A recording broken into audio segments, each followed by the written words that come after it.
Welcome to Mettur Agaram TNPSC பயிற்சி மையம். போன கிளாஸில் 10th தமிழ் புக்கில் இருக்கக்கூடிய இயல் வாரியாக நம்ம வீடியோ போட்டிருந்தோம். அதை பார்த்தீங்கன்னா 6 இயல் வரைக்கும் வீடியோ போட்டிருந்தோம். ஓகேங்களா? இன்றைக்கி பார்த்தீங்கன்னா 7வது இயல்லேருந்து நம்ம கண்டினியூ பண்ண போகிறோம். ஓகேங்களா? மிஸ் பண்ணாத கடைசி வரைக்கும் பாருங்கள். வரக்கூடிய டிஆர்பி, டெட்டு, எஸ்ஜிஎல், டிஎன்பிசிக்கு ஓகேங்களா, தமிழிலிருந்து நமக்கு நிறையா வினாத்தாள் வர வேண்டியது இருக்குது. ஓகேங்களா? கண்டிப்பாக இதை மிஸ் பண்ணாத படிச்சிங்கன்னா கண்டிப்பாக அரசு தேர்வில் வேலை வாங்குவதற்கான வழிமுறைகளை தான் நம்ம முக்கியமான நிகழ்ச்சியாக நம்ம சொல்ல போகிறோம். ஓகேங்களா? இதற்கு முன்னாடி பார்த்திங்கன்னா ஒவ்வொரு இயல்லையும் இருந்து வினா வங்கி. ஓகேங்களா? நாம் இப்போ போடக்கூடியது உரைநடை மட்டும்தான். ஏற்கனவே வினா வங்கி ஒவ்வொரு இயல்லையும் தனித்தனியாக இயல் வாரியாக வினா வங்கி வீடியோ போட்டிருக்கோம். ஓகேங்களா? அது நீங்கள் பார்க்கணும் அப்படின்னா அகரம் டிஎன்பிசி, மேட்டூர் அகரம் டிஎன்பிசியை ஓகேங்களா தன்னுடைய யூடியூப் வீடியோவிலேருந்து அதை நம்ம பார்த்து கொள்ளலாம். இப்போ நம்ம வீடியோவுக்கு போகலாம் வாங்க. பாருங்கள், இயல் 7 விதை நெல் சிற்றக்கல் ஒளி டாபிக்கு. ஓகேங்களா? சிற்றக்கல் ஒளி என்னும் தன் வரலாற்று கட்டுரையை எழுதியவர் மாப்போ சிவஞானம். யார்? மாப்போ சிவஞானம். சிலம்பு செல்வர், சிலம்பு செல்வர் எனப்படுபவர் மாப்போ சிவஞானம். மாப்போ சிவஞானம் இந்திய விடுதலை போராட்ட வரலாற்றில் மிகவும் சிறப்புடைய ஆண்டு 1906.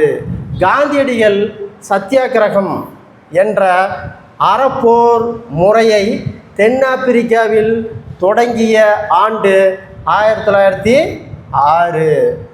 உவே சிதம்பரனார் ஆங்கிலேயர்களுக்கு எதிராக சுதேசி கப்பல் நிறுவனத்தை தொடங்கிய ஆண்டு 1906. அப்போ பாருங்கள், 1906 ரொம்ப முக்கியமான ஆண்டு.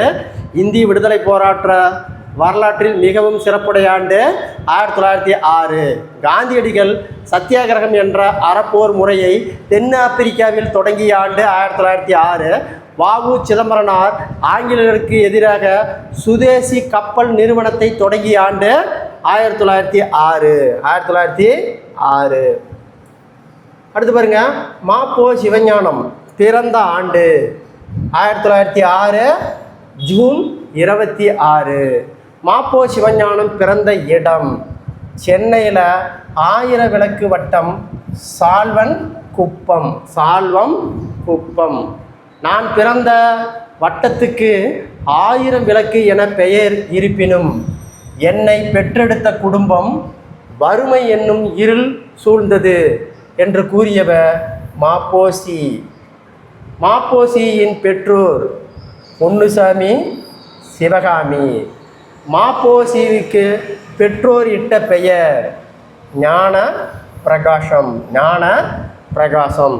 மாப்போசியின் பெயரை மாற்றிய சிவஞானி என்று அழைத்தவர் சரப்பையர்.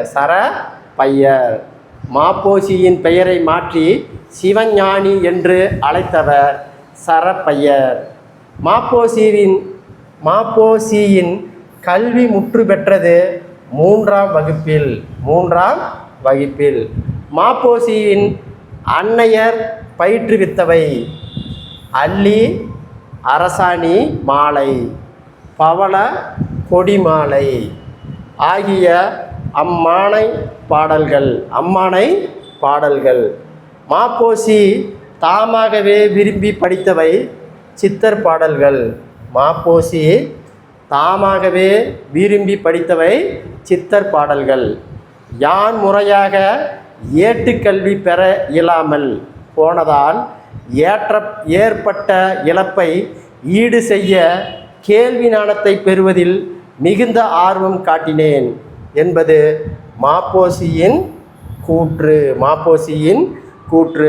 மாப்போசியின் ஞானத்தை பெருக்கியவர் திருப்பாதி புலியூர் நாணியரடிகள். என் அறியாமையை கடும் போர் நடத்தியிருக்கிறேன் என்பது மாப்போசியின் கூற்று. பேராய கட்சி எனப்படுவது காங்கிரஸ் கட்சி. பேராய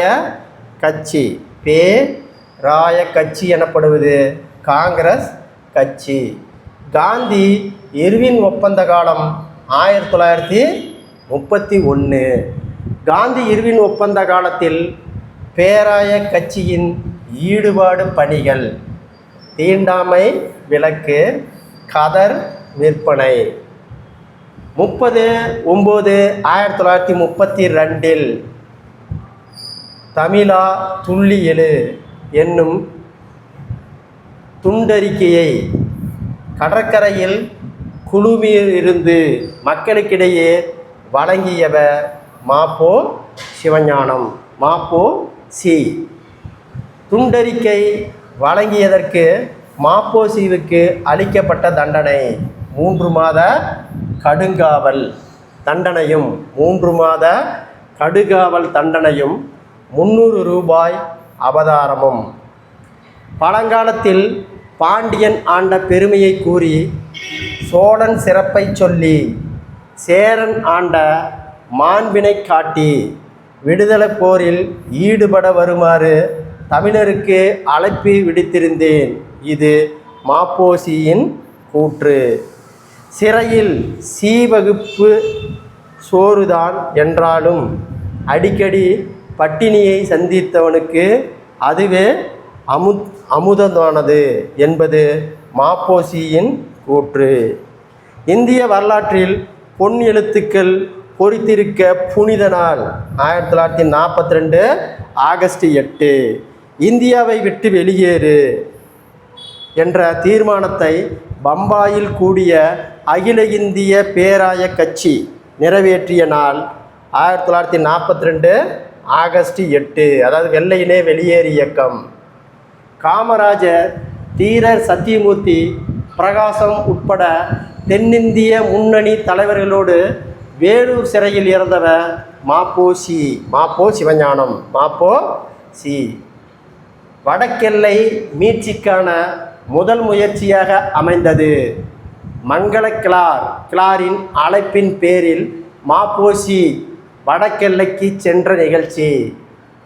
மங்கள கிளாருடன் இணைந்து சென்னையிலும் திருத்தணியிலும் எங்கெங்க 2 இடம், சென்னையிலும் திருத்தணியிலும் தமிழர் மாநாடு நடத்தி அமைப்பு தமிழரசு கழகம். தமிழரசு கழகம். வடக்கெல்லை போராட்டம் நடந்த இடம் சித்தூர், புத்தூர், திருத்தணி. சித்தூர், புத்தூர், திருத்தணி. வடக்கெல்லை போராட்டத்தில் ஈடுபட்டு சிறை சென்றவர்கள் மாப்போ சிவஞானம், மாப்போசி, மங்கள கிளார், விநாயகம், இஎஸ் தியாகராஜன், ரசித். இஎஸ் தியாகராஜன், ரசித். வடக்கெல்லை போராட்டத்தில் ஈடுபட்டு ராஜமுந்தரி சிறையில் உயிர் துறந்தவர் திருவேளாங்காடு கோவிந்தராஜன். திருவேளாங்காடு கோவிந்தராஜன். பழனி சிறையில் உயிர் துறந்தவர் மாணிக்கம். மத்திய அரசால் அமைக்கப்பட்ட மொழிவாரி ஆணையத்தின் தலைவர் சர்தார் கே.எம். பணிக்கர். சர்தார் கே.எம். பணிக்கர். இவ்வாணையம் சித்தூர் மாவட்டம் முழுவதையும் ஆந்திராவுக்கு கொடுத்தது. திருத்தணி வரையிலுள்ள தமிழ் நிலங்களை தமிழ்நாட்டுக்கு வழங்கியது வடாஸ்கர் ஆணையம். வடாஸ்கர் ஆணையம். சென்னை மாகாணத்திலிருந்து பிரிந்து ஆந்திரம் அமைவதற்காக ஏற்படுத்தப்பட்டிருந்த ஆணையம் நீதிபதி வாஞ்சி தலைமையிலான ஒரு நபர் ஆணையம். வாஞ்சி தலைமையிலான ஒரு நபர் ஆணையம். அடுத்து பாருங்க, மாநகர தந்தை செங்கல்வராயன் தலைமையில் நடந்த மாநகர தந்தை செங்கல்வராயன் தலைமையில் நடந்த மாநகராட்சி கூட்டத்தில் சென்னை பற்றிய தீர்மானத்தை முன்மொழிந்தவர் மாப்போ சி. மாப்போ சி. ஆந்திர அரசின் தலைநகரம் ஆந்திர நாட்டின் எல்லைக்குள்ளே அமையும் என்று பிரதமர் நேரு உறுதிமொழியிட்ட நாள் 25/3/1953. மாப்போசியின் முதலில் ஈடுபட்டது தெற்கெல்லை கிளர்ச்சியில். தெற்கெல்லை கிளர்ச்சியில். தெற்கெல்லை கிளர்ச்சி பற்றி மாப்போசியின் முதல் பேச்சு நிகழ்ந்த நாள் 1946 அக்டோபர் 25. இப்பேச்சு நிகழ்ந்த இடம் நாகர்கோயில் வடி விசுவாரத்தில் வடிவை வாலிபர் சங்கத்தின் ஆண்டு விழா. தெற்கெல்லை பகுதிகளை கேரளா, அதாவது பார்த்தீங்கன்னா திருவிதாங்கூர் முடியாட்சியிலிருந்து மீட்க போராட்டம் நடந்த ஆண்டு 1953-54. தெற்கெல்லை கிளர்ச்சியில் துப்பாக்கி சூட்டில் உயிர் நீத்தவர்கள் தேவசகாயம் செல்லையா. மாநிலங்களை மொழிவாரியாக பிரித்து அமைக்கும் கொள்கை ஒப்புக்கொண்ட ஆணையம் பசல் அலி ஆணையம். நடுவண் அரசுக்கு தந்த பரிந்துரை வெளியான நாள் 1955 அக்டோபர் 10. பசல் அலி ஆணையத்தின்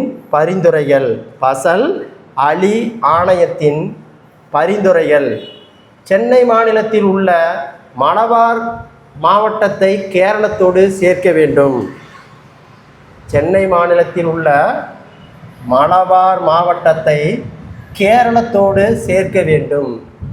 திருவிதாங்கூர் கொச்சி ராஜ்ஜியத்தில் உள்ள கல்குளம், விலாவங்கோடு, தேவானை, அகத்தீசுவரம், செங்கோட்டை ஆகியவற்றை தமிழ்நாட்டோடு சேர்க்க வேண்டும். பசல் அலி ஆணையத்தின் பரிந்துரையால் நம் கைவிட்டு போனவை தேவிக்குளம், பீர்மேடு. புறநானூற்றிலும் சிலப்பதிகாரத்திலையும் தமிழகத்தின் வடக்கெல்லையாக குறிப்பிடுவது வேங்கடமலை. அதை பார்த்தீங்கன்னா புறநானூற்றிலும் சிலப்பதிகாரத்திலையும் தமிழகத்தின் வடக்கெல்லையாக குறிப்பிடுவது வேங்கடமலை. தெற்கெல்லையாக குறிப்பிடுவது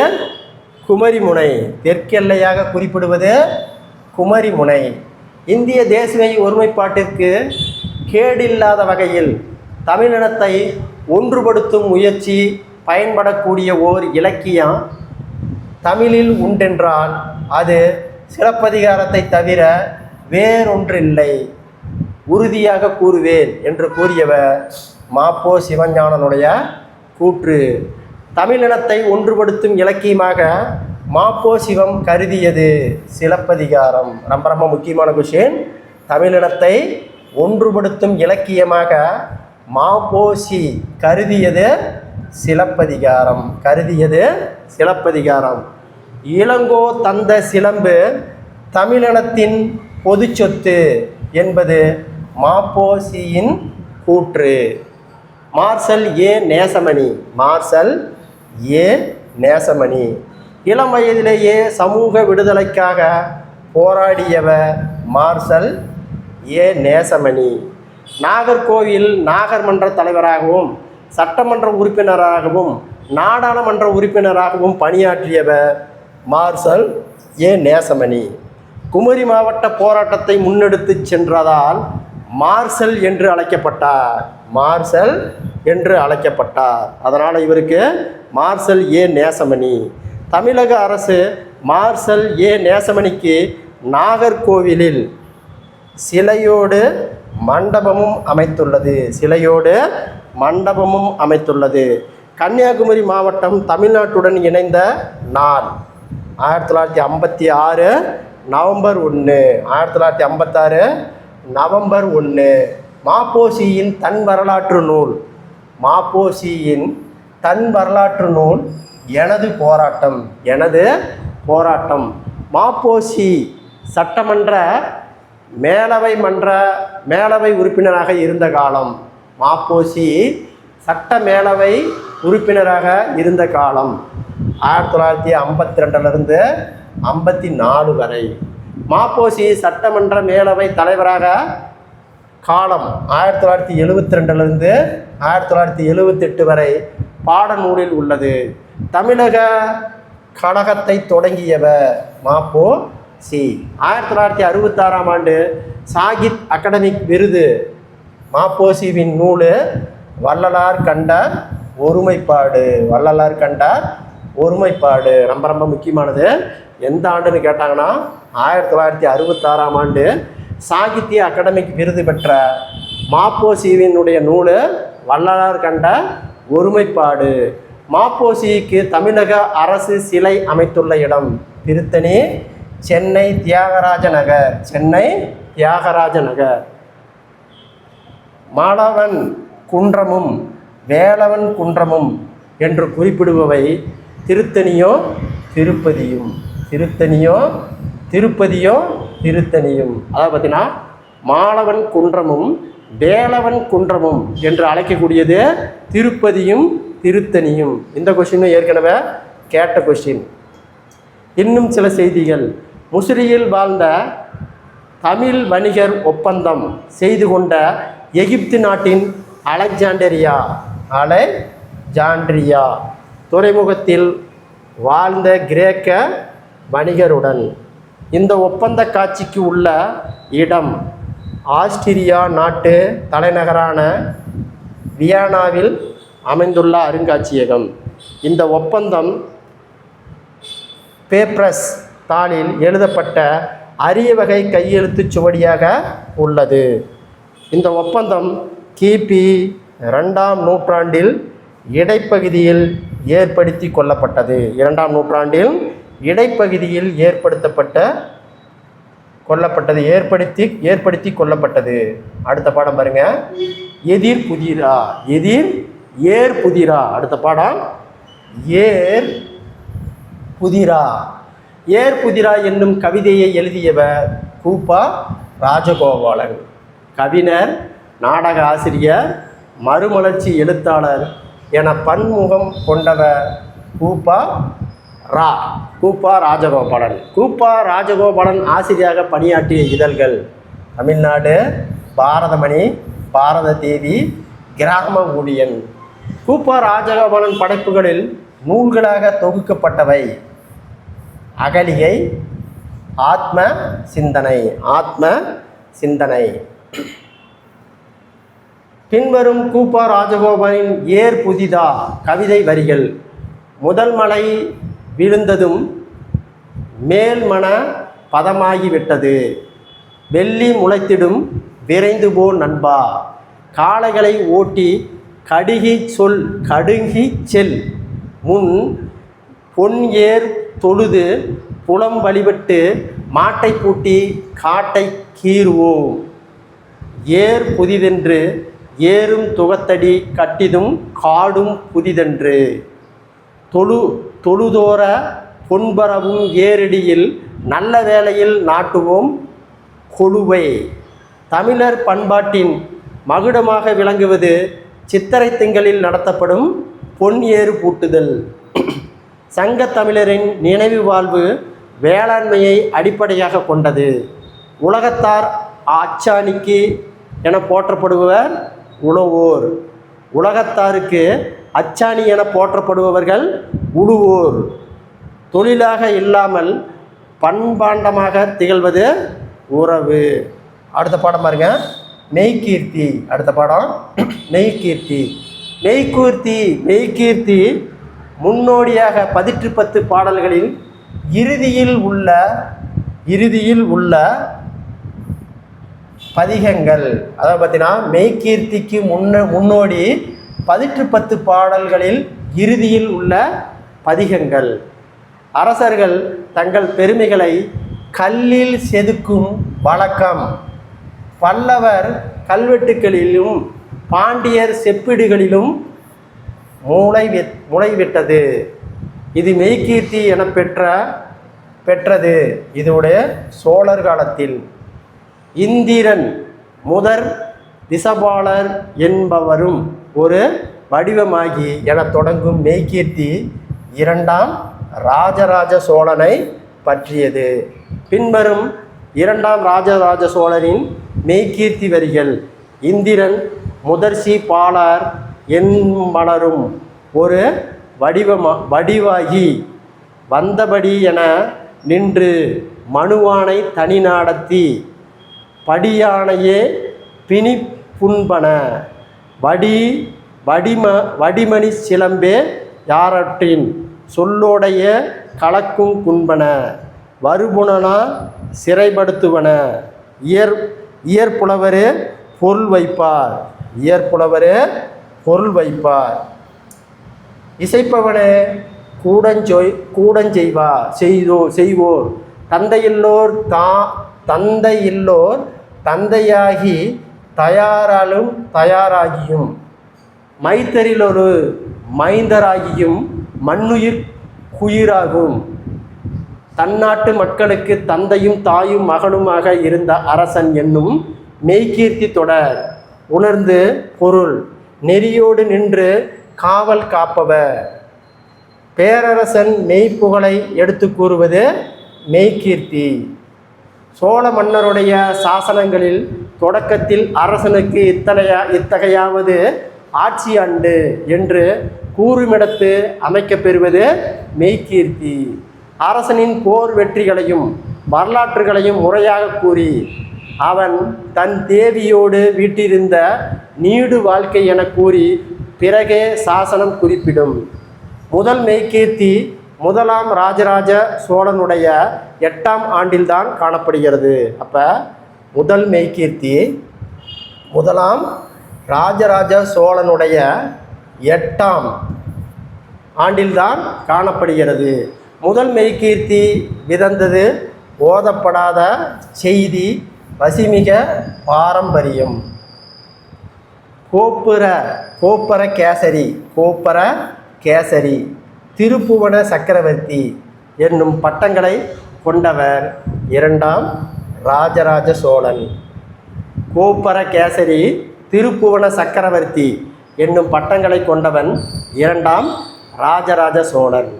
2ஆம் ராஜராஜ சோழன் மெய்கீர்த்திகள் 2. அதில் ஒன்று 91 வரிகளை கொண்டது. முதலாம் ராஜராஜன் காலம் முதல் மெய்கீர்த்தி கல்லில் வடிக்கப்பட்டுள்ளன. கல்வெட்டின் முதல் பகுதியில் மன்னரை பற்றி புகழ்ந்து இலக்கிய நயம்பட எழுதப்படுபவை மெய்கீர்த்திகள். புலவர்களால் எழுதப்பட்டு கல்லால் பொறிக்கப்பட்டவை மெய்கீர்த்திகள். அடுத்த பாடம் பாருங்கள், சிலப்பதிகாரம். அடுத்த பாடம் சிலப்பதிகாரம். சிலப்பதிகாரம் 50 காப்பியங்களில் ஒன்று. சிலப்பதிகாரம் 50 காப்பியங்களில் ஒன்று. சிலப்பதிகாரத்தின் சிறப்பு பெயர்கள் முத்தமிழ் காப்பியம், குடிமக்கள் காப்பியம். மூவேந்தர்களை பற்றிய செய்திகளை கூறும் நூல் சிலப்பதிகாரம். மூவேந்தர்களை பற்றிய செய்திகளை கூறும் நூல் சிலப்பதிகாரம். சிலப்பதிகாரத்தில் 3 காண்டங்கள். 1 புகார் காண்டம், மதுரை காண்டம், வஞ்சி காண்டம். சிலப்பதிகாரமும் 30 காதைகளை உடையது. எத்தனை காதை? 30 காதைகளை உடையது. கோவலன் கண்ணகி மாதவி வாழ்க்கையை பாடுவது சிலப்பதிகாரம். யாரார? கோவலன் கண்ணகி மாதவி வாழ்க்கையை பாடுவது சிலப்பதிகாரம். மணிமேகலை காப்பியத்துடன் கதை தொடர்ச்சி கொண்டது சிலப்பதிகாரம். எதில்? மணிமேகலை காப்பியத்துடன் கதை தொடர்ச்சி கொண்டது சிலப்பதிகாரம். இரட்டை காப்பியங்கள் எனப்படுபவை சிலப்பதிகாரமும் மணிமேகலையும். சிலப்பதிகாரத்தின் ஆசிரியர் இளங்கோவடிகள். சிலப்பதிகாரத்தினுடைய ஆசிரியர் இளங்கோவடிகள். இளங்கோவடிகளுக்கு கோவலன் கண்ணகி கதையை கூறியவர். மணிமேகலையின் ஆசிரியர் சீத்தலை சாத்தனார். அடிகள் நீரோ அருளுக என்பது சாத்தனார் இளங்கோவடிகளிடம் கூறிய கூற்று. அடிகள் நீரோ அருளுக என்பது சாத்தனார் இளங்கோவடிகளிடம் கூறிய கூற்று. நாட்டுதும் யாம் ஓர் பாட்டுடை செய்யுள் என கூறியவர் இளங்கோவடிகள். அடுத்து பாருங்க, பின்வருவன இந்திர விழா ஊரெடுத்த காதை வரிகள். எந்தது? இந்திர விழா ஊரெடுத்த காதை வரிகள். வண்ணமும் சுண்ணமும் தன்னரு சாந்தமும் பூவும் புகையும் மேவிய விரையும் புகர்வன பிறதரு நகர வீதியும் பாட்டினும் மயிலிலும் பருத்தி நூலிலும் கட்டு நுண்வினை காருவர் இருக்கையும் பால்வகை தெரிந்த பகுதி பண்டமெடு கூலம் குவித்த கூல வீதியும், கூலம் குவித்த கூல வீதியும். காளியர் கூவியர் கல் நொடை ஆட்டிய மீன் விலை பரத வெல் உப்பு பகுருனர் கஞ்சக்காரமும் செம்பு செய் கூதர் நகரும் மரக்கொள் கச்சமும் கருங்கல்லை கருங்கை கொள்ளரும் சொல்லும் பொருளும் சுண்ணம் அப்படின்னா நறுமண பொடி. காருகர் அப்படின்னா நெய்பவர் சாலியர். வெறுங்கை செல்வம். பாசவர் வெற்றிலை விற்றார். ஓசுனர் எண்ணெய் விற்றோர். மண்ணுள் விளைனர் ஓவியர். மண்ணிட்டாளர் சிற்பி. தூசு பட்டு. துகிர் பவளம். நெடை விலை கிளி துணி. நெசவாளர் பயன்படுத்திய பட்டு பருத்திநூல் முடி. பருத்திநூல் முடி.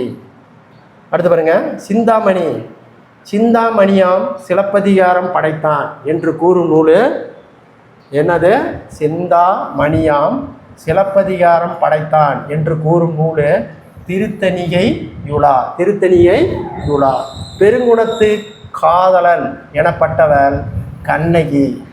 கண்ணகியும் கோவலனும் உறையூர் மற்றும் திருவரங்கம் வழியாக சென்று வந்த ஊர் கொடும்பாடூர். கொடும்பாடூர். தென்னவன் சிறுமலையை வடபக்கம் வழியாக மதுரை செல்வோம். சிறுமலையின் இடப்பக்கம் வழியாக சென்றால் திருமால் குன்றம் அல்லது அழகர் மலை வழியாக மதுரை செல்லலாம். இவ்விரண்டு இடைப்பட்ட வழியாக சென்றால் 3 வழிகளுக்கும் சந்திக்கும் மதுரையை பெருவழியை அடைந்து மதுரையை செல்வோம். மதுரையை செல்லலாம். மதுரை செல்லலாம். கோவலனையும் கண்ணகையும் கவுந்தியடிகள். யாரு? கவுந்தியடிகள் மதுரைக்கு அழைத்து சென்ற வழி இடைப்பட்ட வழி. மதுரையில் கணவனை இழந்த கண்ணகி வைகையின் தென்கரை வழியாக நெடுவேல் குன்றம் சென்று வேங்கை காணல் என்னுமிடத்தை அடைந்தாள். நெடுவேல் குன்றம். நெடுவேல் குன்றம் எனப்படுவது சுருளி மலை. நெடுவேல் குன்றம் எனப்படுவது சுருளி மலை. உரைப்பாட்டு மடை என்பது உரையிட்ட பாட்டுடை செயல். உரையிட்ட பாட்டுடை செயல். இது சிலப்பதிகாரத்தில் வரும் தமிழ் நடை. இது உரைநடை பாங்கில் அமைந்திருக்கும் பாட்டு. உரைநடை பாங்கில் அமைந்திருக்கும் பாட்டு. வாய்க்காலில் பாயும் நீரை வயலுக்கு திருப்பி விடுவது மடை. உரை என்பது பேசும் மொழியின் ஓட்டம். உரையை செய்யுளாக்கி வயலில் பாய்ச்சுவது உரைப்பாட்டு மடை. உரை பாட்டு மடை. உரை பாட்டு மடை. அடுத்த பாடம் பாரு. மங்கையராய் பிறப்பதற்கு. அடுத்த பாடம் மங்கையராய் பிறப்பதற்கு. எம்எஸ் சுப்புலட்சுமி பற்றிய செய்திகள். ஐநா அவையில் தமிழ்நாட்டின் செவ்விதழ் இசையை பாடியவர் எம்எஸ் சுப்புலட்சுமி.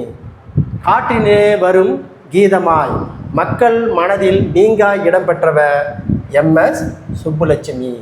இசை பேரரசி என்று நேரு பெருமகனால் அழைக்கப்பட்டவர் எம்எஸ் சுப்புலட்சுமி. நேரு பெருமகனால் அழைக்கப்பட்டவர் எம்எஸ் சுப்புலட்சுமி.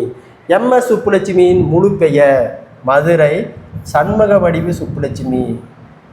எம்எஸ் சுப்புலட்சுமியின் முதல் குரு வீணையின் கலைஞரான அவரது தாய். எம்எஸ் சுப்புலட்சுமி முதலில் இசைத்தட்டுக்காக பாடலை பாடி பதிவு செய்துவது அவரது வயது 10. அவருடைய வயது 10. எம்எஸ் சுப்புலட்சுமியின் கல்வி 5ஆம் வகுப்பு வரை. 5ஆம் வகுப்பு வரை. எம்எஸ் சுப்புலட்சுமி சென்னை மியூசிக் அகாடமியில் மேதைகள் பலர் முன் கச்சேரி செய்தபோது அவருக்கு வயது 17. வயது 17. எம்எஸ் சுப்புலட்சுமிக்கு மிகப்பெரிய வெற்றியை தந்தது திரைப்படம் மீரா. எம்எஸ் சுப்புலட்சுமிக்கு மிகப்பெரிய வெற்றியை தந்த திரைப்படம் மீரா. எம்எஸ் சுப்புலட்சுமியின் கடைசி திரைப்படம் மீரா. மீரா படத்தின் புகழ்பெற்ற பாடல்கள் காற்றினிலே வரும் கீதம், பிருந்தாவனத்தின் கண்கள். பிருந்தாவனத்தில் கண்கள். அடுத்து பாருங்க, எம்எஸ் சுப்புலட்சுமியின் பாடல்களை பாராட்டியவர் ஜவஹர்லால் நேரு, சரோஜினி நாயுடு. ஜவஹர்லால் நேரு, சரோஜினி நாயுடு. காந்தியடிகளை சந்தித்த போது எம்எஸ் சுப்புலட்சுமி பாடிய பாடல் ரகுபதி ராகவ ராஜாராம். ரகுபதி ராகவ ராஜாராம். காந்தியடிகளின் விருப்பத்திற்காக எம்எஸ் சுப்புலட்சுமி பயிற்சி செய்து பாடிய பாடல் மீரா எழுதிய ஹரிதூம் ஹரோ. ஹரிதூம் ஹரோ ஹரே. 1947 காந்தியடிகள் பிறந்த நாளில் சென்னை வானொலியில் எம்எஸ் சுப்புலட்சுமி பாடிய பாடல் ஹரிதூம் ஹரே. எம்எஸ் சுப்புலட்சுமியின் தாமரை அணி விருது பெற்ற ஆண்டு 1954. தாமரை விருது பெற்றபோது எம்எஸ் சுப்புலட்சுமி தொட்டு தடவிய பாராட்டியவர் பார்வையாளரான ஹெலன் கில்லர். பார்வை இழந்தவரான ஹெலன் கில்லர். எம்எஸ் சுப்புலட்சுமி இங்கிலாந்தில் பாடிய ஆண்டு 1963. எம்எஸ் சுப்புலட்சுமி ஐநாவில் பாடிய ஆண்டு 1966. எம்எஸ் சுப்புலட்சுமியின் குரலில் பதிவு செய்யப்பட்ட வேங்கட சுப்ரபாதம் திருப்பதியில் ஒலிக்க தொடங்கிய ஆண்டு 1966. எம்எஸ் சுப்புலட்சுமி நோபல் பரிசுக்கு இணையான மகசேசா விருது பெற்ற ஆண்டு 1974. 1974 மகசேசா விருது பெற்ற முதல் இசைக்கலைஞர் எம்எஸ் சுப்புலட்சுமி. மகசேசா விருது பெற்ற முதல் இசைக்கலைஞர் எம்எஸ் சுப்புலட்சுமி. இந்தியாவின் மிக உயரிய விருதான இந்திய மாமணி விருதினை பெற்றவர் எம்எஸ் சுப்புலட்சுமி. குறையொன்றும் இல்லை மறைமூர்த்தி கண்ணா என்னும் பாடலை இசையமைத்தவர் எம்எஸ் சுப்புலட்சுமி. எம்எஸ் சுப்புலட்சுமி. அடுத்து பாருங்க, பால சரஸ்வதி பற்றிய செய்திகள். பால சரஸ்வதி ஒரு பரதநாட்டிய கவிஞர். பொது வழியில் ஆடுவது தண்டனைக்குரிய குற்றம் எனும் சட்டம் இருந்த காலத்தில் நடன வாழ்க்கையை தொடங்கியவர் பால சரஸ்வதி. நாட்டியம் ஆடுவது கீழ்மையானது என்ற எண்ணிய நிலைமை மாற்றியவர் பால சரஸ்வதி. இந்திய அரசின் தாமரை செவ்வணி விருது பெற்றவர் பால சரஸ்வதி. 7 வயதில் காஞ்சிபுரத்தில், எந்த வயதில்? 7 வயதில் காஞ்சிபுரத்தில் முதலில் மேடை ஏறியவர் பால சரஸ்வதி. 15 வயதில் சென்னை சங்கீத சமாசம் என்னும் அரங்கில் நடன நிகழ்ச்சி நடத்தியவர் பால சரஸ்வதி. பால சரஸ்வதியிடம் நாட்டிய கச்சேரியை பாராட்டியவர் பண்டிட் ரவிசங்கர். நம் நாட்டு பண்ணாகிய ஜனகணமன பாடலுக்கு மெய்ப்பாடுகளுடன் ஆடியவர் பால சரஸ்வதி. டோக்கியோவில் கிழக்கு மேற்கு சந்திப்பு நிகழ்ச்சியில் இந்தியாவின் சார்பாக நடனமாடியவர் பால சரஸ்வதி. பரதநாட்டிய கலைக்கு இந்திய அரங்கிலும் உலக அரங்கிலும் ஏற்பை பெற்று தந்தவர் பால சரஸ்வதி. தமிழகத்தின் பெருமைக்குரிய கலைகளில் ஒன்றாக செவ்வியல் நடன நிகழ்ச்சிக்கு காரணமானவர் பால சரஸ்வதி. அடுத்து பாருங்க, ராஜம் கிருஷ்ணன். அடுத்தது ராஜம் கிருஷ்ணன் பற்றிய செய்திகள். தமிழில் எழுதிய பெண்களில் முதலில் களத்திற்கு சென்ற மக்களிடம் செய்திகளை திரட்டு கதையை எழுதியவர் ராஜம் கிருஷ்ணன். புதினா, சிறுகதை, கட்டுரை, குறுநாவல், குழந்தை இலக்கியம், வரலாற்று நூல்கள், எழுத்துலகத்தின் எல்லா தளங்களிலேயும் தடம் பதித்தவர் ராஜம் கிருஷ்ணன். சாகித்ய அகாடமி விருது பெற்றோருக்கு வேருக்கு நீர் என்னும் புதினத்திற்காக. அப்போ ராஜம் கிருஷ்ணனுடைய சாகித்ய அகாடமிக்கு விருது பெற்ற நூல் வேருக்கு நீர் என்னும் புதினத்திற்காக. சாகித்ய அகாடமிக்கு விருது பெற்ற முதல் பெண் எழுத்தாளர் ராஜம் கிருஷ்ணன். சாகித்ய அகாடமிக்கு விருது பெற்ற முதல் பெண் எழுத்தாளர் ராஜம் கிருஷ்ணன். பெண்கள் என்றால் குடும்பத்தை எழுத வேண்டும் என்ற படிமத்தை உடைத்து சமூக சிக்கல்களை கதைகளாக எழுதியவர் ராஜம் கிருஷ்ணன் எழுதிய பாரதியானின் வரலாற்று புதினம், பாஞ்சாலி சபதம் பாடிய பாரதி, தூத்துக்குடியில் பல மாதம் தங்கியிருந்து உப்பள தொழிலாளர்களின் வாழ்க்கையை கரிப்பு மணிகள் என்னும் புதினத்தை ஆக்கியவர் ராஜம் கிருஷ்ணன். நீலகிரி படுகர் இன மக்களின் வாழ்வில் மாற்றங்களை குறித்து ராஜம் கிருஷ்ணன் எழுதிய புதினம் குறிஞ்சி தேன். குறிஞ்சி தேன் யாரை பற்றி? நீலகிரி படுகர் இன மக்களை பற்றி. அடுத்து பாருங்க, கடலோர மீனவர்கள் வாழ்வின் சிக்கல்களை பற்றி ராஜம் கிருஷ்ணன் எழுதியது. கடலோர மீனவர்களின் வாழ்க்கை சிக்கல்களை பற்றி ராஜம் கிருஷ்ணன் எழுதிய புதினம் அலைவாய் கரையில். அமைச்சர வேளாண் தொழிலாளர்களை பற்றிய புதினம் சேற்றில் மனிதர்கள் வேருக்கு நீர். குழந்தைகளை தீப்பெட்டி தொழில்களில் முடக்கம் அவலம் பற்றிய புதினம் கூட்டு குஞ்சிகள். கூட்டு குஞ்சிகள். பெண் குழந்தை கொலைகளை காரணமாக ஆராய்ந்து ராஜம் கிருஷ்ணன் எழுதிய புதினம் மண்ணகத்து பூந்தளிர். எழுத்துக்களின் நேர்மையான சினம் அறச்சீரம் ஆகிய இருக்க வேண்டும் என்றவர் ராஜம் கிருஷ்ணன். ராஜம் கிருஷ்ணன். அடுத்து பாருங்க, கிருஷ்ணம்மாள் ஜெயகாந்தன் பற்றிய செய்திகள். உள்ள வளலுடன் இன்று வரை களத்தில் நிற்கும் பேராளி கிருஷ்ணம்மாள் ஜெயகாந்தன். மதுரையில் முதல் பட்டதாரி, பெண் பட்டதாரி இந்த கிருஷ்ணம்மாள்.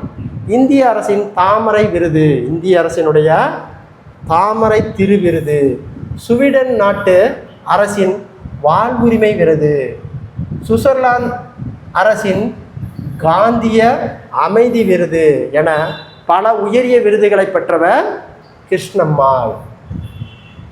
நாட்டின் விடுதலைக்கு முன்பு கல்வி மறுக்கப்பட்ட காலத்தில் போராடி கற்றவர் கிருஷ்ணம்மாள். காந்தியடிகளின் சர்வதேச இயக்கத்தின் களப்பணி ஆற்றியவர் கிருஷ்ணம்மாள். கிருஷ்ணம்மாள் பங்கு கொண்ட இயக்கங்கள் ஒத்துழையாமை இயக்கம், சட்ட மறுப்பு இயக்கம், வெள்ளையனே வெளியேறு இயக்கம். நாட்டின் விடுதலைக்கு பின் தம் கணவருடன் இணைந்து பூதான இயக்கத்தில் பணிபுரிந்தவர் கிருஷ்ணம்மாள். உழவோருக்கு நில உரிமம் இயக்கம் என்னும் அமைப்பை தொடங்கியவர் கிருஷ்ணம்மாள். வேளாண்மை இல்லாத காலத்தில் உழவருக்கு வேறு வழி மூலம் வருமானம் வர ஏற்பாடு செய்தவர் கிருஷ்ணம்மாள். உங்களுடைய ஆற்றலை நீங்கள் உணருங்கள், உங்களால் எதையும் சாதிக்க இயலும் என்பது கிருஷ்ணம்மாளுடைய கூற்று. காந்தியடிகளும் வினோபாபாவும் பற்றி பணியாற்றியவர் கிருஷ்ணம்மாள் ஜெயகாந்தன். அடுத்து பாருங்க, சின்ன பிள்ளை பற்றிய செய்திகள். சின்ன பிள்ளை பற்றிய செய்திகள். பள்ளி பருவத்தில் பாடம் பயிலவிட்டாலும் பட்டறிவால் ஆயிரம் கற்றுக்கொண்டவர் சின்னம்மாள். எழுத படிக்க தெரியாத இவரை பற்றி எழுதாத ஊடகங்களே இல்லை என்ற கூற்று உரியவர் சின்ன பிள்ளை. பெண்களை குழுவாக சேர்த்து விவசாய நிலத்தை குத்தகை எடுத்து நடவு, களை எடுப்பு, அறுவடை போன்ற வேலையை செய்ய வைத்தவர் சின்ன பிள்ளை. 2004ஆம் ஆண்டு சுனாமி வந்தபோது குழுவாக சென்று மீட்பு பணியை செய்தவர் சின்ன பிள்ளை. களஞ்சியம் என்னும் பெயரில் மகளிர் குழு தொடங்கியவர் சின்ன பிள்ளை. 10 பேருடன் தொடங்கிய இன்று பல மாநிலங்களில் பல லட்சம் பேருடன் இயங்குவது களஞ்சியம் மகளிர் குழு. நடுவன் முதன்மை அமைச்சராக இருந்த வாஜ்பாய் அவர்களின் கைகளால் பெண் ஆற்றல் விருது, ஸ்ரீ சக்தி புரஸ்கர் விருது பெற்றவர் சின்ன பிள்ளை. இவ்விருதை வழங்கிய போது முதன்மை அமைச்சர் வாஜ்பாய் சின்ன பிள்ளையின் காலை தொட்டு வணங்கினார். சின்ன பிள்ளை காலை தொட்டு வணங்கினார். நாட்டுக்கே பெரிய தலைவர் பொசுக்குன்னு எங்களால் விழுந்துட்டாரு. நாட்டுக்கே பெரிய தலைவரே பொசுக்குன்னு என் காலில் விழுந்துட்டாரு. எனக்கு வேலு காலமெல்லாம் அடிச்சு போச்சு, ஆடி போச்சு என்று சின்ன பிள்ளை கூற்று. சின்ன பிள்ளை பெற்ற விருதுகள்: தமிழக அரசின் அவ்வை விருது, தூர்தர்ஷனின் பொதுகை விருது, நடுவண் அரசின் தாமரை திரு விருது. விருதுகளும் தமிழ் பெயர்களும்: இந்திய மாமணி விருது, பாரத் ரத்னா; தாமரை செல்வனி விருது, பத்ம விபூஷன்; தாமரையாணி விருது பத்ம பூஷன், தாமரை திரு பத்மஸ்ரீ விருது. இன்னும் சில செய்திகள்.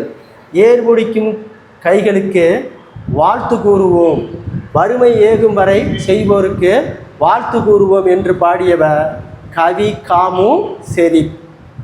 முத்தமிழே உலக மொழிகளில் உயர்ந்து என்னும் கூற்றுக்கு காரணம் தமிழ் இலக்கியங்களில் அமைந்துள்ள இருதிணை அமைப்பு.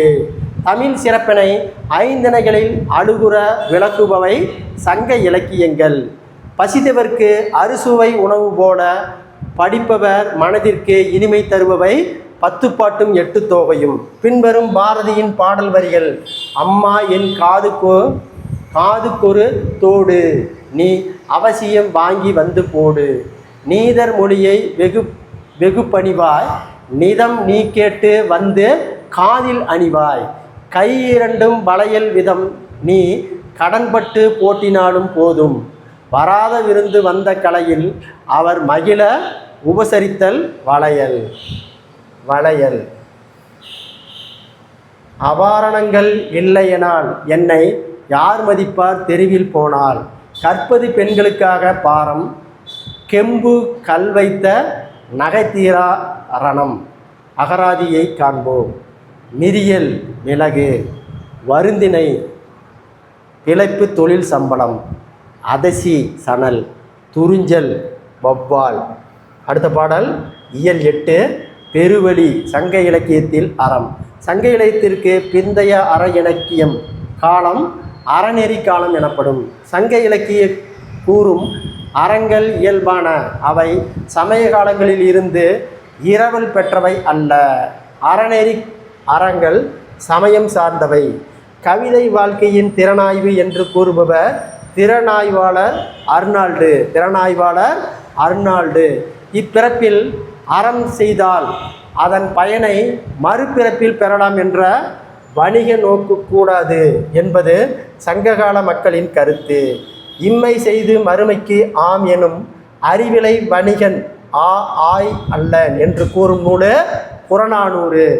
இவ்வடிகள் சங்ககால வள்ளல்களின் ஒருவரான ஆய் பற்றிய ஏனி சேரை மோசினார் கூறியவை. மேன்மை தரும் அறம் என்பது கைமாறு கருதாமல் அறம் செய்வது. சங்க பாடல்களில் அறம் பற்றிய அறிவுரைகள் அரசர்களை முதன்மைப்படுத்தியே கூறப்பட்டன. அறத்தின் குறியீடுகளாக போற்றப்படுபவை செங்கோலும் வெண்கோர் குடையும். குற்றங்களையும் அவற்றின் அடிப்படையில் ஆராய்ந்து தண்டனை வழங்க வேண்டும் என்றவர் ஊர்பொதி பசுங்குடையார். நன்றும் தீதும் ஆய்தலும் அன்பும் அறனும் காத்தலும் அமைச்சர் கடமை என்று கூறும் நூலு மதுரை காஞ்சி. செம்மை சான்ற காவிதி மாக்கன் என்று அமைச்சர்களை போற்றியவர் மாங்குடி மருதனார். அரசனின் அறநெறி ஆட்சிக்கு துணை புரிந்தவை அறம் கூறும் மன்றங்கள். அறங்கொண்ட அரிமான் அவையும் என்று இடம்பெற்ற நூலு புறநானூறு. அதாவது பார்த்தீங்கன்னா அறம் கண்ட நெறிமான் அவையும் என்று இடம்பெற்ற நூலு புறநானூறு. தனி சிறப்பு பெற்ற அற அவையும் இருந்த ஊர் உறையூர். மதுரையில் இருந்த அவயம் துலாக்கோல் போல நடுநிலை நிற்காது என்று கூறும் நூலு மதுரை காஞ்சி. போர் அறம் என்பது வீரமற்றோர், புறமுதுகிட்டோர், சிறர், முதியோர் ஆகியோரை எதிர்த்து போர் செய்யாமை, போரின் போது தீங்கு வராமல் காக்கப்பட வேண்டியோர், பசு, பார்ப்பனர், பெண்கள், நோயாளர், புதல்வை பெறாதவர். தம்மை விட்டு வலிமை குறைந்தவரோடு போர் செய்வது கூடாது என்று ஆவூர் மூலங்கிழனார் தம்மை விட வலிமை குறைந்தவரோடு போர் செய்யக்கூடாது என்றவர் ஆவூர் மூலங்கிழனார். எரியோர் எரிதல் யாவனது எரிந்தார், எதிர் சென்று எரிதலும் செல்லோல் என்பது புறநானூரில் ஆவூர் கிழார் பாடியது. செல்வத்தின் பயனே ஈதல் துய்ப்பன எனில் தப்பும் பல என்பது புறநானூற்றில் மதுரை கணக்காயர் மகன் நக்கீரனார் பாடியது. வள்ளல்கள் 7வரின் கொடை பெருமைகளை கூறுபவை சிறுபானாற்றுப்படை பெருஞ்சித்தனாரின் பாடல்கள். அப்போ கடை 7 வள்ளல்களின் பெருமையை சொல்லக்கூடிய நூல் சிறுபானாற்றுப்படை, இன்னொன்று பெருஞ்சித்தனாரின் பாடல்கள். கொடை இலக்கியங்கள் எனப்படுபவை ஆற்றுப்படை இலக்கியங்கள். சேர அரசர்களின் கொடை பதிவாக உள்ள இலக்கியம் 10. அப்போ சேரர்களின் அரசர்களின் கொடைப்பதிவாக உள்ள இலக்கியம் 10. வள்ளல்களை போற்றும் தொடர்புகள் இல்லத்தோர் ஓங்கல் தலைவன் பசுப்பினி மருத்துவன். வழங்குவதற்கு பொருள் உள்ளதா என்று கூட பார்க்காமல் கொடுப்பவன் பிடவூர்கிழன் மகன் பெருஞ்சாத்தன் என்று பாராட்டியவர் நக்கீரர். வள்ளலின் பொருள் இரவலின் பொருள், வள்ளலின் வறுமை இரவலின் வறுமை என்றவர் பெரும் பதுமனர். அடுத்து பாருங்க, உலகமே வறுமையில் கொடுப்பவன் அதியமான். உலகிலேயே உலகமே வறுமையுற்றாலும் கொடுப்பவன் அதியமான். உலகமே வறுமையுற்றாலும் கொடுப்பவன் அதியமான் என்றவர் ஔவையார். இரவலர் வராவிட்டாலும் அவர்களை தேடி வரவழைப்பவன் ஆடுகோட் சேரநாதன். யாரு? ஆடுகோட் சேரநாதன் என்று பாடிய நச்சொல்லையார். வறுமை நோக்கி கொடுத்தவனே பேகன் என்றவர் பரணர். தன்னை நாடி வந்த பரிசிலன் பொருள் பெறாமல் திரும்புவது தன் நாட்டை இழந்ததை விட பெருந்துன்பம். எனக்கு குமணன் வருந்தியதாக கூறியவர் பெருந்தலை சாத்தனார். எல்லாவற்றையும் கொடுப்பவன் மலையமான் திருமுடிக்காரி என்று பாராட்டியவர் கபிலர். ஈகையை இளவு இறப்போர்க்கு ஈயாது வாழ்தரை விட உயிர் விட்டு விடுதல் மேலானது என்று கூறும் நூல் கலித்தொகை. தான் பெற்றதை பிறருக்கு வழங்கிய புலவர் பெருஞ்சித்தனார். உதவி செய்தலை உதவியாண்மை என்று குறிப்பிடும் ஈழத்து பூதன் தேவன். பிறதோயும் தம் நோய் போல் போற்றி அரசன் அறிதல் சான்றோருக்கு எல்லாம் கடன் என்று கலித்தொகையில் நல்லந்தோவனார் பாடியது. அடுத்து பாருங்க, உண்மையான செல்வம் என்பது பிற துன்பம் தீர்ப்பவன் தான் என்றவர் நல்வேட்டனார். சான்றோர் செல்வம் என்பது சேர்ந்தோர் புன்கண் அஞ்சம் பண்பின் மென்கண் செல்வம் என்பது நற்றிணையில் நல்வேட்டனார் பாடியது. செல்வம் என்பது சிந்தையின் நினைவு. உறவினர் கெட வாழ்பவின் பொலிவு அழியும் என்போர் பெருங்கடுங்கோ.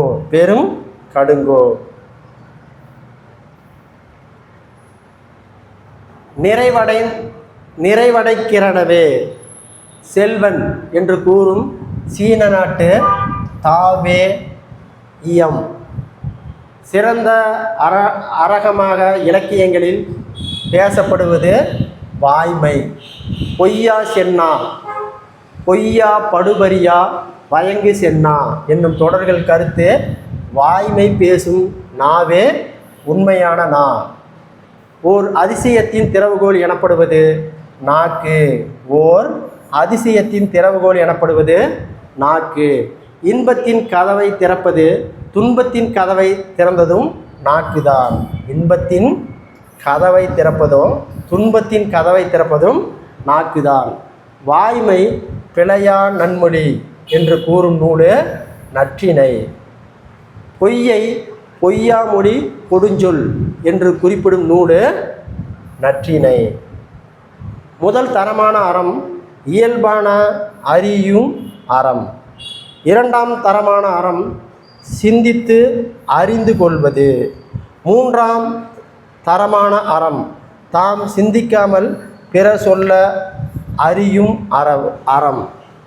காஞ்சி மாநகரத்து சிற்றரசு ஒருவர் போதி தர்ம என்னும் சமய மெய்ப்பூண்டு சீனாவிற்கு சென்ற காலம் கிபி 6ஆம் நூற்றாண்டின் தொடக்கம். பௌத்த சமயத்துக்கு ஒரு பிரிவு ஜென் தத்துவத்தை போதித்தவர் போதி தர்ம. அடுத்து பாருங்க, ஜென் தத்துவம் சீனாவிலும் ஜப்பானிலும் முதலிய நாடுகளில் பரவி செழிந்தது. அப்போ ஜென் தத்துவம் அப்படிங்கிறது எங்கெங்கே இருக்குது? சீனாவிலிருந்து ஜப்பான் முதலிய நாடுகளுக்கு பரவி செழித்தது. போதி தர்மருக்கு கோயில் கட்டி சிலை வைத்த ஒன்றளம் வணங்குபவர் சீனர்கள். அடுத்த பாடம் ஞானம் என்னும் கவிதையை எழுதியவர் தீசே வேணுகோபாலன். இக்கவிதை இடம்பெற்றுள்ள நூல் கோடை வயல். தீசே வேணுகோபால் பிறந்த ஊர் திருவையாறு. இவர் மணிப்பால் பொறியியல் கல்லூரியில் எந்திரவியல் பேராசிரியராக பணியாற்றியவர். இவர் எழுத்து கால புதுக்கவிதைகளுள் ஒருவர். இவரது மற்றொரு கவிதை தொகுப்பு மீனாட்சி விண்ணப்பம். பின்வரும் ஞானம் கவிதையின் வரிகள்: சாளரத்தின் கதவுகள் சட்டம் காற்றுடைக்கும் தெருப்பழுது வந்தொட்டும் கரையான் மண் வீடு கட்டும் அன்று துடைத்தேன் சாயம் அடித்தேன் காலக்கழுதை காட்டெரும்பென இன்னும் கையிலே வாளி தண்ணீர் சாய குவளை கந்த துளை அறப்பணி ஓய்வதில்லை ஓய்ந்தடியே உலகமில்லை வீட்டை துடைத்து சாயம் அடித்து இவ்வடியை குறிப்பிடுவது இடையாரா அறப்பணி செய்தலை இடையாராத அறப்பணி செய்தலை. அடுத்த பாருங்க, காலக்கணி கவிதையை எழுதியவர் கணிதம் கவிதை எழுதியவர் கண்ணதாசன். யாரு? கண்ணதாசனுடைய இயற்பெயர் முத்தையா. கண்ணதாசன் பிறந்த ஊர் சிவகங்கை மாவட்டத்தில் சிறுகுடல்பட்டி. கண்ணதாசனுடைய பெற்றோர் பாருங்க, சாத்தப்பன் விசாலட்சுமி. கண்ணதாசன் திரைப்பட பாடலாசிரியான ஆண்டு 1949. கண்ணதாசனின் முதல் பாடல் கலங்காதிரு மனமே. தம் திரைப்பட பாடல்கள் வழியாக எளிய முறையில் மெய்யியலை மக்களுக்கு கொண்டு சேர்த்தவர் கண்ணதாசன். சாகிப் அகாடமிக்கு விருது பெற்ற கண்ணதாசனினுடைய புதினோ சேரமான் காதலி. தமிழக அரசின் அரசவை கவிஞராக இருந்தவர் கண்ணதாசன்.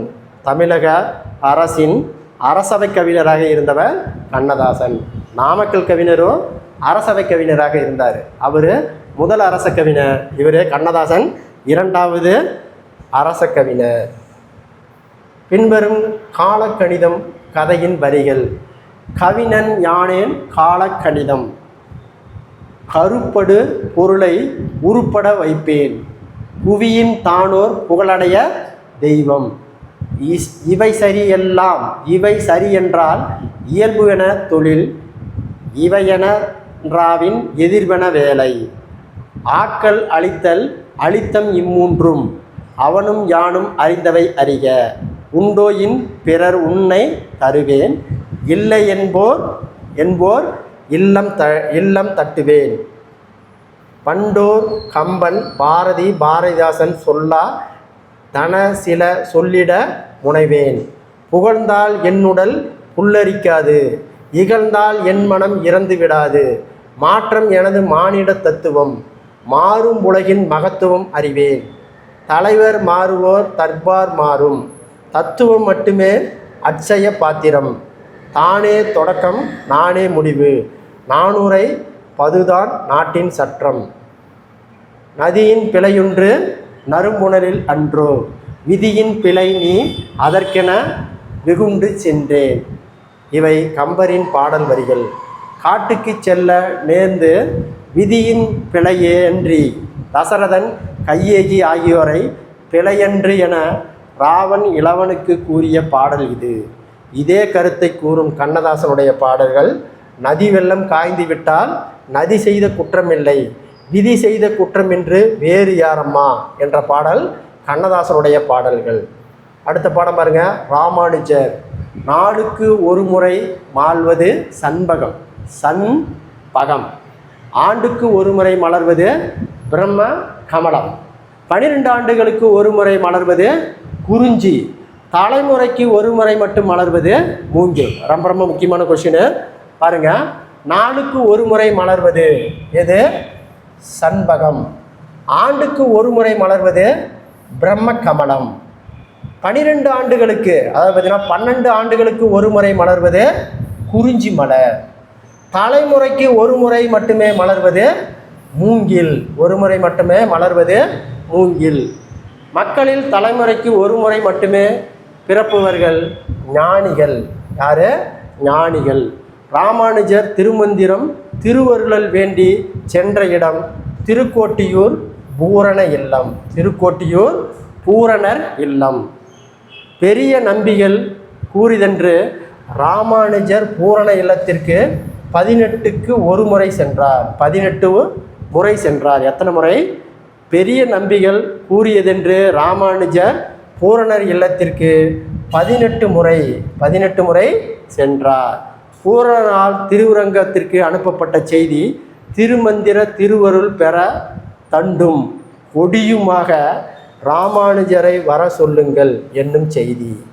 தண்டு கொடி ஆகியவற்றிற்கு இணையானவர்கள் என்று ராமானுஜரால் குறிப்பிடப்பட்டவர் கூரோசர் முதலின்றார். இது நமது பரம ஆச்சரியர் ஆள வந்தார் அவர்களால் எனக்கு மட்டுமே கிடைத்த அரிய பொக்கிஷம் என்பது பூரணார் கூற்று. அரிய பொக்கிஷம் என்பது பூரணார் கூற்று. ராமானுஜர் மக்கள் அனைவருக்கும் திருமந்திரம் உபதேசிக்கப்பட்ட இடம் திருக்கோட்டையூர் சௌம்பிய நாராயண திருக்கோயில். திருமந்திரத்தை மக்கள் அனைவரும் கூறியதால் நான் மட்டுமே நகரத்தை சேர்வேன். ஆனால் என் மக்கள் அனைவருக்கும் நலம் கிட்டும். இஃது ராமானுஜர் கூற்று. எம்பெருமான் என்னும் திருமந்திரம் சிறப்பு பெயரை ராமானுஜத்திற்கு வழங்கியவர் பூரணார். பூரணானால் ராமானுஜரம் அடைக்கலமாக அளிக்கப்பட்டவை பூராணிகளின் மகன் செம்பிய நாராயணன். இன்னும் சில செய்திகள். மாணவன் கொக்கை போல இருக்க வேண்டும். கொக்கு காத்திருக்கும் கிடைக்கும் வாய்ப்புகளை பயன்படுத்தி கொள்ளும். மாணவன் கோழியை போல இருக்க வேண்டும். கோழி குப்பையை கிளறுதால் தனது உணவை மட்டுமே எடுத்துக்கொள்ளும். மாணவன் உப்பை போல இருக்க வேண்டும்.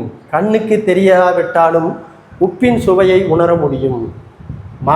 மரம் தேடிய களைப்பு மின்கம்பியில் இளைப்பாறும் கருவி. இது நாணர்காடரின் கவிதை.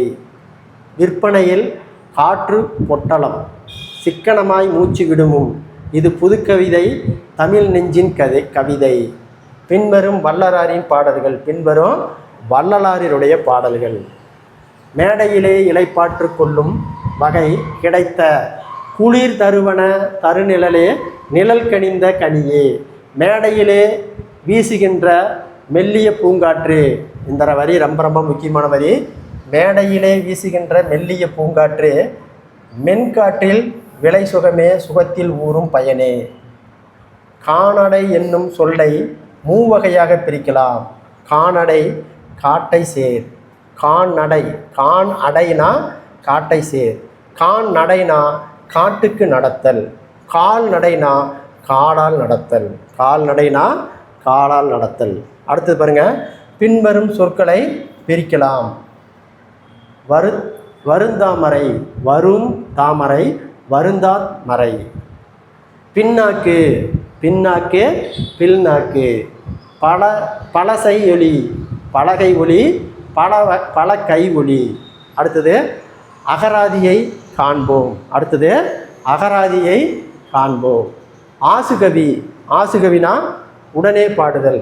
ஆசுகவி அப்படின்னா உடனே பாடுபவர்.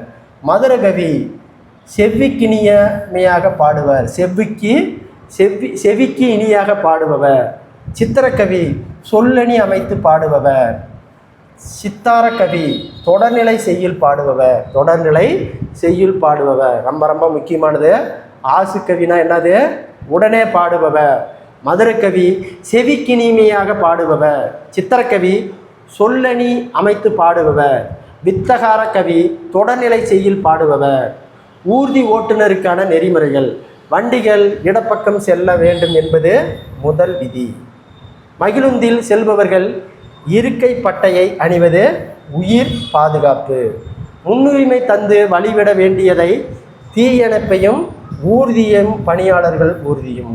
தீயணைப்பு ஊர்தியும் பிணியாளர் ஊர்தியும். சிவப்பு விளக்கை கண்டவுடன் நிறுத்தி கோட்டு முன்பு ஊர்தியை நிறுத்த வேண்டும்.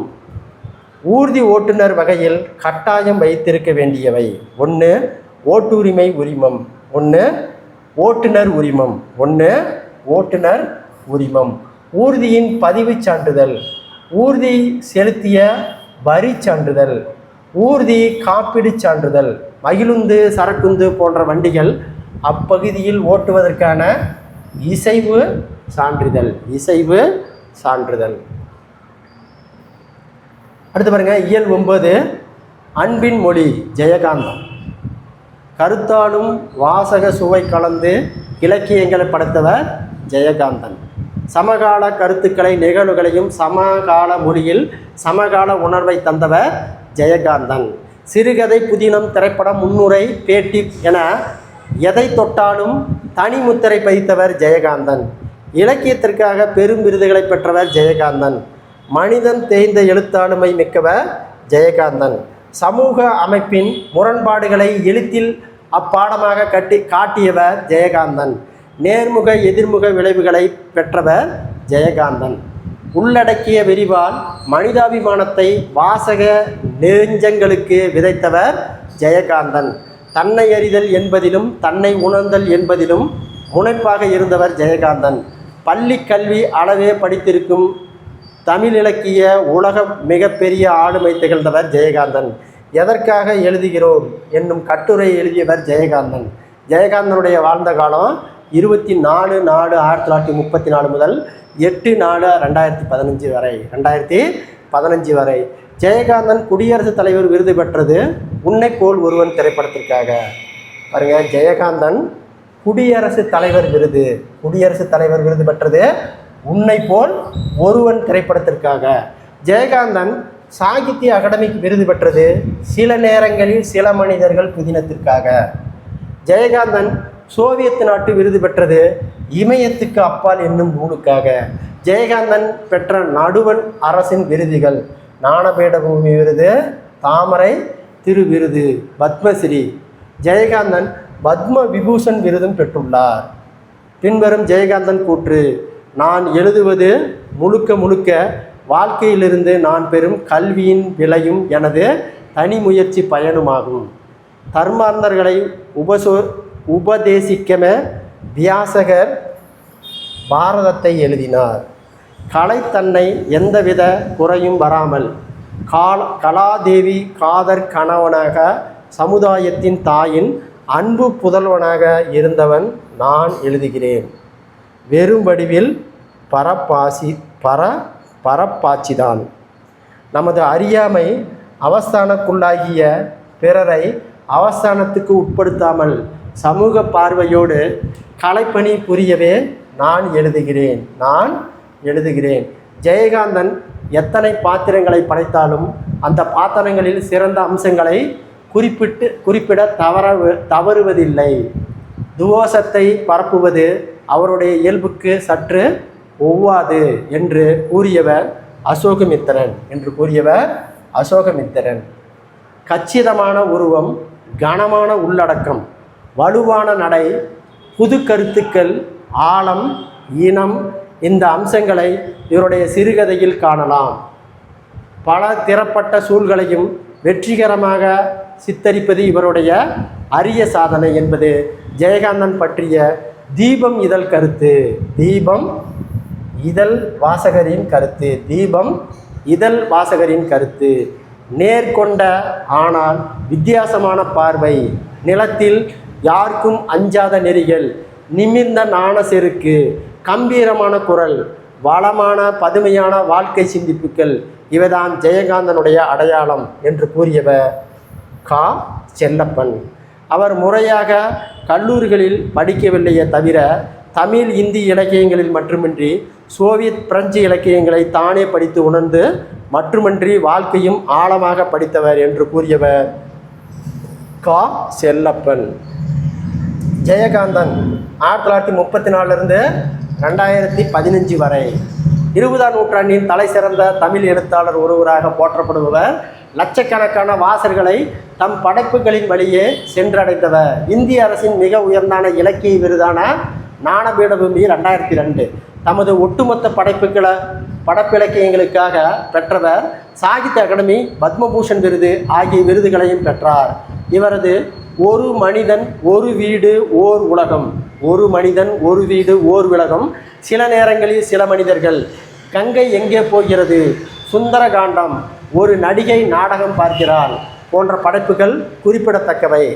ஜெயகாந்தனுடைய சில சிறுகதை தொகுப்பு ஞானபீடம், ஒரு பிடிச்சோறு, இனிப்பும் கரிப்பும், புதிய வார்ப்புகள், யுகசக்தி, உண்மையை சுடும் தேவன் வருவாரோ, குரு புதினங்கள், பிரளயம், ரிஷி மூலம், யாருக்காக அழுதான், சினிமாவுக்கு போன சித்தாடு, கைவிளக்கு, பிரம்ம உபதேசம், கருணையினால் அல்லா. அடுத்து புதினங்கள், பரிசுக்கு போ, உன்னை போல் ஒருவன், ஒரு நடிகை நாடகம் பார்க்கிறாள், ஒரு மனிதன் ஒரு வீடு ஒரு உலகம், சுந்தரகாண்டம், கங்கை எங்கே போகிறது, இன்னும் ஒரு பெண்ணின் கதை. மொழிபெயர்ப்பு வாழ்விக்கு வந்த காந்தி, பிரெஞ்சு மொழியில் வந்த காந்தி வாழ்க்கை வரலாற்று தமிழாக்கம். ஒரு கதையாசிரியரின் கதை, முன்ஷி பிரேம்சாந்தின் வாழ்க்கை வரலாறு. திரைப்பட ஜெயகாந்தனுடைய படைப்பு.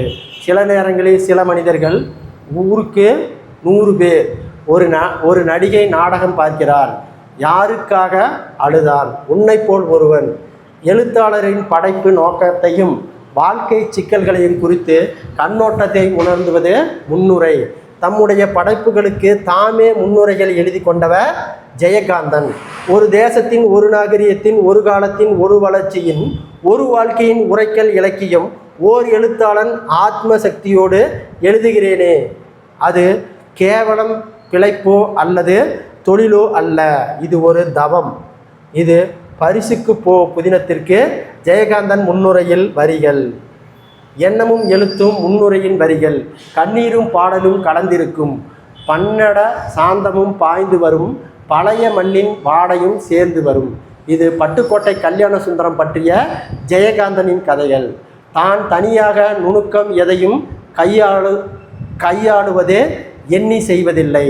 என் மனத்தால், புத்தியால், உணர்வால் நான் அறிந்து அனுப்பப்படாத எதை பற்றியும் நான் எழுதுவதில்லை. என்னை பெரிதும் பாதிப்பை மனித வாழ்க்கையின் பிரச்சனைகளே என்பது ஜெயகாந்தனுடைய கூற்று. சுதந்திர இந்தியாவின் மகத்தான சாதனைகளை பெற்ற சுதந்திரத்தை பேணி காத்தது மிகப்பெரிய சவாலும் அதுவே என்பது ஜெயகாந்தனுடைய கூற்று. காலத்தோடு மாற்றங்களை நாம் பார்த்திருக்கிறோம், தாமும் மாறிக்கொண்டே இருக்கிறோம் என்பது ஜெயகாந்தன் கூற்று. கலையில் கணவனாகவும் சமுதாயத்தின் புதல்வனாகவும் இருந்து எழுதுகிறேன் என்பது ஜெயகாந்தனுடைய கூட்டிலிருந்து நாம் புரிந்து கொள்வது. சமூக பார்வையோடு கலைப்பணியும் புரியவே எழுதினார். தர்க்கத்திற்கு அப்பால் என்பது ஜெயகாந்தனுடைய யுகசக்தி என்னும் தொகுப்பில் இடம்பெற்றுள்ள சிறுகதை. எதற்காக எழுதுகிறேன் என்ற பகுதி ஜெயகாந்தன் பேச்சு கட்டுரையை தொகுக்கப்பட்டது. உணர்ச்சி சார்ந்த எதிர்வினைகளாக இருப்பவை ஜெயகாந்தனின் படைப்புகள். சிறுகதை மன்னன் என்ற பட்டத்திற்கு உரியவர் ஜெயகாந்தன். தம் கதைகளை திரைப்படமாக இயக்குபவர் இவரே. தலை சிறந்த உர சிந்தனை பேச்சாளராக திகழ்ந்தவர் ஜெயகாந்தன். அடுத்த பாடல் பாருங்க, சித்தாளு. அடுத்த பாடம் சித்தாளு. சித்தாளு என்னும் கவிதை எழுதியவர் தாகூர் ரூமி. யாரு? தாகூர் ரூமி. பின்வரும் சித்தாளர் கவிதை வரிகள். பொற்காலமாக இருந்தாலும் இவள் தலையில் எழுதியவே கற்காலம்தான் எப்போது. வாழ்வில் தலைக்காணம் பிடித்தவர் உண்டு, தலைக்காணமே வாழ்வே ஆகி போவது இவளுக்கு. சித்தாளின் மனசுமைகள் செங்கற்கள் அறியாது. இவள் தலையில் எழுதியது கற்காலம்தான் எப்போது. இவ்வரிகளில் கற்காலம் என்பது தலையில் கல் சுமப்பது, தலையில் கல் சுமப்பது. தாகூரூவின் இயற்பெயர் முகமது ராபி. 80களில் கணையாளி இதழில் எழுதத் தொடங்கியவர் நாகூர் ரூமி. நாகூர் ரூமி படைப்பவை கவிதை, குறுநாவல், சிறுகதை, மொழிபெயர்ப்பு. நாகூர் ரூமியின் படைப்புகளில் வெளியான இதழ்கள் மீச்சி, சுபமங்களா, புதிய பார்வை, குங்குமம், கொல்லிப்பாவை, இலக்கிய வெளிவட்டம், குமுதம். நாகூர் ரூமியின் கவிதை தொகுப்புகள் நதியின் கால்கள், 7வது சுவை, சொல்லாத சொல், கப்பலுக்கு போன மச்சான் என்னும் நாவலுக்கு படைத்தவர் நாகூர் ரூமி. நாகூர் ரூமி. ரூமி. அடுத்தது தேம்பாவணி. தேம்பாவணியை இயற்றியவர் வீரமாமுனிவர். இயற்பெயர் கான்ஸ்டன்டு ஜோசப் பெஸ்கி. தமிழின் முதல் அகராதி சதுரகராதியை தொகுத்தவர் வீரமாமுனிவர். வீரமாமுனிவர் படைத்தவை தொன்னூல் விளக்கம் அல்லது இலக்கண விளக்கம், சிற்றிலக்கியங்கள், உரைநடை நூல்கள், பரமார்த்தா குறுகதைகள், மொழிபெயர்ப்பு நூல்கள். திருச்சியை ஆண்ட சந்தா சாஹிப், திருச்சியை ஆண்ட சந்தா சாஹிப் என்னும் மன்னனுடன் உரையாடுவதற்காக 2 மாதங்களில் உருது மொழியை கற்றுக்கொண்டவர் வீரமாமுனிவர். சந்தா சாஹிப் வீரமாமுனிவருக்கு அளித்த பட்டம் இஸ்மத் சந்நியாசி. இஸ்மத் சந்நியாசி என்பது பாரசீக சொல்லிலான தூய துறவி. பாரசீக சொல்லிலான தூய துறவி. தேம்பா கூட்டல் அணி என்பதை பிரித்து வாடாத மாலை என்று பொருள். தேன் கூட்டல் பா கூட்டல் அணி என்பதை பிரித்து தேன் போன்ற இனிய பாடல்களின் தொகுப்பு என்று பொருள். கிறிஸ்துவரின் வளர்ப்பு தந்தை சூசையப்பர் என்னும் யோசாப்பு, அதாவது வளவன். யோசாப்பு வளவன். அப்போ கிறிஸ்துவனுடைய வளர்ப்பு தந்தை சூசையப்பர். சூசையப்பர் பாட்டுடை தலைவனாக கொண்டு பாடப்பட்ட நூல் தான் தேம்பாவணி. சூசையப்பரை பாட்டுடை தலைவராக கொண்டு பாடப்பட்ட நூல் தான் தேம்பாவணி. தேம்பாவணியில் 3 காண்டம், ஓகேங்களா, 36 படலங்கள், 3615 பாடல்களை கொண்டது தேம்பாவணி. அப்போ சூசையப்பர் பாட்டுடை தலைவனாக கொண்டு பாடப்பட்ட நூல் தான் தேம்பாவணி. 3 காண்டம், 36 பாடல்கள், 3615 பாடல்களை கொண்டது. அப்போ 3 காண்டம், 36 படலம், 3615 பாடல்கள். தேம்பாவணி படைக்கப்பட்ட காலம் 17ஆம் நூற்றாண்டு. அருளப்பன் என்று குறிப்பிடப்படும் கிறிஸ்துவதற்கு முன்பு தோன்றிய திருமுழுக்கு யோவான். கிறிஸ்துவரின் வருகையை அறிந்தவர் யோவான். வீரமாமுனிவர் தம் காப்பியத்திற்கு யோவானுக்கு இட்ட பெயர் கருணையான். தம் தாயார் எலிசபெத் அம்மையாருடன் கானகத்தில் வாழ்ந்து வந்தவர் யோவான். தாய் இறந்துவிட்ட போது கருணையால் அடையும் துன்பத்தில் இயற்கையை பங்கு கொண்டு கலங்கி ஆறுதல் அளிப்பதாக கூறும் நூல் தேம்பாவணி. அடுத்து பின்வரும் தேம்பாவணி பாடல் வரிகள். பூக்கையோ குவித்து பூவே பறிவோடு காக்கென்று ஆம்பூன் சோக்கையை பரப்பி வாய்மணியாக கூறும் வாய்மையே மழை நீராகி தாய்மணியாக மார்பில் தயங்கருள் குளிர வாழ்ந்தே உய்முறை அறியேன் ஓர்ந்த உணர்வினென்று உறுப்பு இல்லா மெய்முறை அறியேன். சொல்லும் பொருளும் பாருங்க. சேக்கை அப்படின்னா படுக்கை, வாய்ந்த பயனுள்ள, இளங்கூழ் இளம்பயிர், காய்ந்தேன் வருந்தினேன், தேம்பா வாட, உய்முறை வாழும்பலி, கடிந்து விளங்கி, படலை மாலை. யாக்கைனா உடல், புலை என்றால் துளை, தயங்கினா அசைந்து, கொம்புனா கிளை, அசும்புனா நிலம், ஓர்ந்துனா நினைந்து, உவமணினா மணமலர், துணவர்னா மலர்கள். பூமி தாயே என் அன்னையின் உடலை நீ அன்போடு காப்பாயாக என்பது கருணையானுடைய கூற்று. என் மனம் பறந்து நின்ற மரக்கிளையில் பறிக்கப்பட்ட மலரை போல் வாடுகிறது என்பது கருணையின் கூற்று. அப்போ ரெண்டுமே யாருடைய கூற்று? கருணையின் உடைய கூற்று. பூக்களை குவித்து பூவோ பரிவேடு காக்க என்று கருணையன் எலிசாபெத்துக்கு வேண்டினார். வாய்மையே மழைநீராகி இத்தொடர் வெளிப்படும் அணி உருவக அணி. அடுத்தது ஒருவன் இருக்கிறான் கதையை எழுதியவர் கு. அழகிரிசாமி. ஒருவன் இருக்கிறான் என்னும் கதை வெளியான இதழ் கலைமகள். அப்போ ரெண்டு வித்தியாசம் பாருங்க. ஒருவன் இருக்கிறான் கதை எழுதியவர் கு. அழகிரிசாமி. ஒருவன் இருக்கிறான் என்னும் கதை வெளியான இதழ் எதுன்னு கேட்டாங்கன்னா கலைமகள். அரசு பணியை உதறிவிட்டு முழுமையாக எழுத்து பணியை மேற்கொண்டவர் கு. அழகிரிசாமி.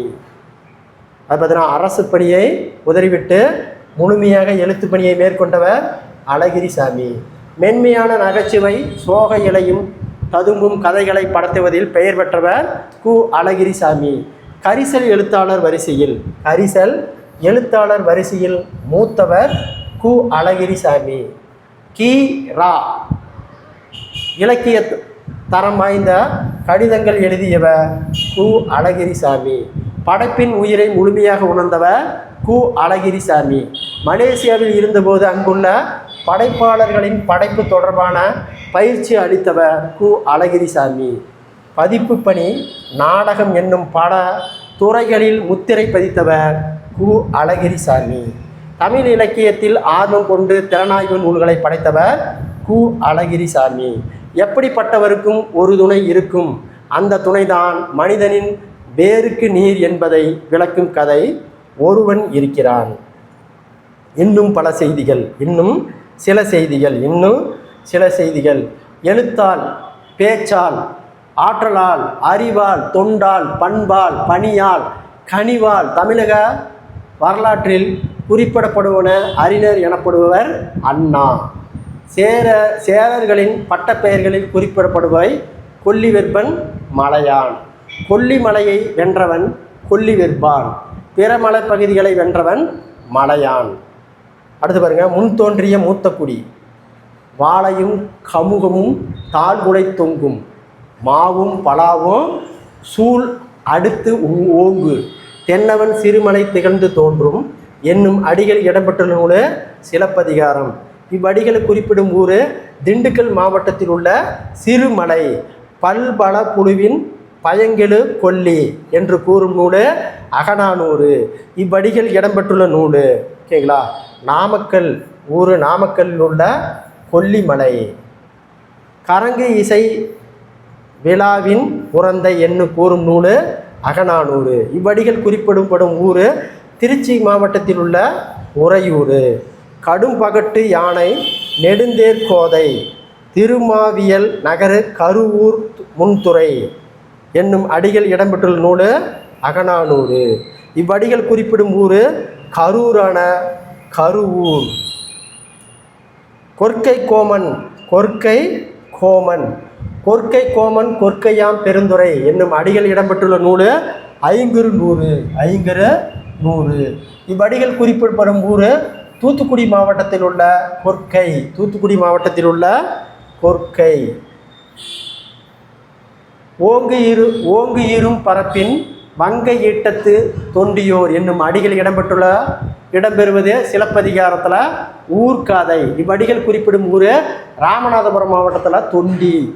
ஆலங்கணத்து அச்சுவரா இருத்து அரசுபட அமர் உலக்கி என்னும் வரிகள் இடம்பெற்றுள்ள நூல் மதுரை காஞ்சி. இவ்வரிகள் குறிப்பிடும் ஊர் திருவாரூர் மாவட்டத்தில் ஆலங்கானம்.